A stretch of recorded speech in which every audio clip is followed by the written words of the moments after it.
শিৱসাগৰৰ হালুৱাটিঙত উত্তপ্ত পৰিস্থিতি। গাহৰি মাংস বিক্ৰীত বাধা দিয়াক কেন্দ্ৰ কৰি উত্তপ্ত পৰিস্থিতিৰ সৃষ্টি হয়। গাহৰি মাংসত বিক্ৰীত বাধা দিছিল মুছলমান যুৱকে। মনোজ দুৱাৰা নামৰ এজন লোকে বিক্ৰী কৰিছিল গাহৰিৰ মাংস আৰু গাহৰি মাংস বিক্ৰীত বাধা নুৰ মহম্মদ নামৰ লোকজন। ঘটনাক কেন্দ্ৰ কৰি উত্তপ্ত হৈ পৰে পৰিস্থিতি আৰু প্ৰতিবাদ সাব্যস্ত কৰে কেইবাটাও দল সংগঠনে। হালুৱাটিং আৰক্ষীয়ে আটক কৰিছে নুৰ মহম্মদক আৰু পৰৱৰ্তী সময়ত ক্ষমা খুজিবলৈ বাধ্য হয় নুৰ মহম্মদ নামৰ এই মুছলমান সম্প্ৰদায়ৰ যুৱকজন।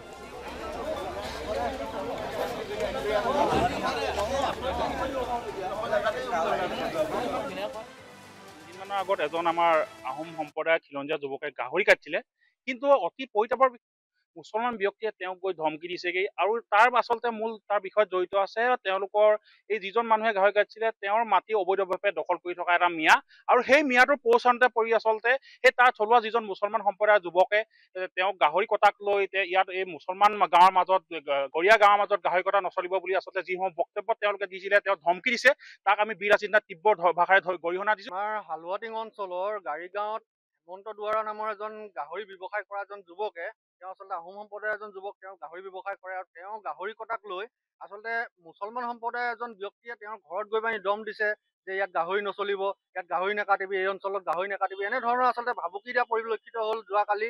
আৰু সেই উদ্দেশ্যে তেওঁ এখন হালুৱাটিং থানাত এখন এজাহাৰ দাখিল কৰিলে আৰু আমি আচলতে টাইম ছাত্ৰ সন্থাৰ পৰা এটা দাবী জনাইছোঁ। আমি তেওঁলোকক আচলতে হুংকাৰ প্ৰদান কৰিছোঁ যে হালুৱাটিং আমগুৰিয়ে আচলতে আমি যথেষ্ট আমি গোটেই সাম্প্ৰদায়িক আমি কোনো ধৰণৰ ইয়াত বাতাবৰণ সৃষ্টি হ'বলৈ দিয়া নাই। ইয়াত আমি গৰুক আচলতে তেওঁলোকক কিছুমান তেওঁলোকৰ নিষিদ্ধ সামগ্ৰী কাটে, কিন্তু কোনোদিনে কেতিয়াও কোনো। শিৱসাগৰৰ হালুৱাটিঙত উত্তপ্ত পৰিস্থিতি। গাহৰি মাংস বিক্ৰীত বাধা দিয়াক কেন্দ্ৰ কৰি উত্তপ্ত পৰিস্থিতিৰ সৃষ্টি হয়। গাহৰি মাংসত বিক্ৰীত বাধা দিছিল মুছলমান যুৱকে। মনোজ দুৱাৰা নামৰ এজন লোকে বিক্ৰী কৰিছিল গাহৰিৰ মাংস আৰু গাহৰি মাংস বিক্ৰীত বাধা নুৰ মহম্মদ নামৰ লোকজন। ঘটনাক কেন্দ্ৰ কৰি উত্তপ্ত হৈ পৰে পৰিস্থিতি আৰু প্ৰতিবাদ সাব্যস্ত কৰে কেইবাটাও দল সংগঠনে।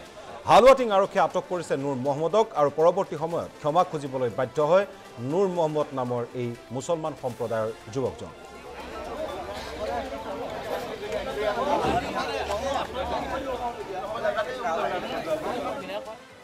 দিনমানৰ আগত এজন আমাৰ আহোম সম্প্ৰদায়ৰ খিলঞ্জীয়া যুৱকে গাহৰি কাটিছিলে, কিন্তু অতি পৰিতাপৰ মুছলমান ব্যক্তিয়ে তেওঁক গৈ ধমকি দিছেগৈ আৰু তাৰ আচলতে মূল তাৰ বিষয়ত জড়িত আছে তেওঁলোকৰ এই যিজন মানুহে গাহৰি কাটিছিলে তেওঁৰ মাটি অবৈধভাৱে দখল কৰি থকা এটা মিয়া, আৰু সেই মিয়াটোৰ পৌচানতে পৰি আচলতে সেই তাৰ থলুৱা যিজন মুছলমান সম্প্ৰদায়ৰ যুৱকে তেওঁক গাহৰি কটাক লৈ ইয়াত এই মুছলমান গাঁৱৰ মাজত গৰীয়া গাঁৱৰ মাজত গাহৰি কটা নচলিব বুলি আচলতে যিসমূহ বক্তব্য তেওঁলোকে দিছিলে, তেওঁ ধমকি দিছে, তাক আমি বিৰাচিন্তা তীব্ৰ ভাষাৰে গৰিহণা দিছোঁ। আমাৰ হালুৱাটিং অঞ্চলৰ গাড়ীগাঁৱত হেমন্ত দুৱাৰা নামৰ এজন গাহৰি ব্যৱসায় কৰা এজন যুৱকে, তেওঁ আচলতে আহোম সম্প্ৰদায়ৰ এজন যুৱক, তেওঁ গাহৰি ব্যৱসায় কৰে আৰু তেওঁ গাহৰি কটাক লৈ আচলতে মুছলমান সম্প্ৰদায়ৰ এজন ব্যক্তিয়ে তেওঁৰ ঘৰত গৈ পানি দম দিছে যে ইয়াত গাহৰি নচলিব, ইয়াত গাহৰি নাকাটিবি, এই অঞ্চলত গাহৰি নাকাটিবি, এনেধৰণৰ আচলতে ভাবুকি দিয়া পৰিলক্ষিত হ'ল যোৱাকালি।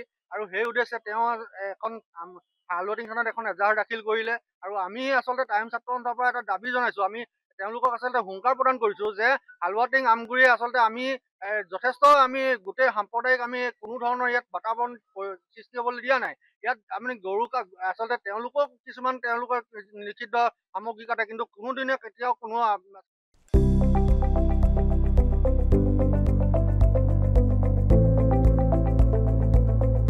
NB নিউজ, সহজ সৰল ভাষাত নৱভাৰতৰ কথা।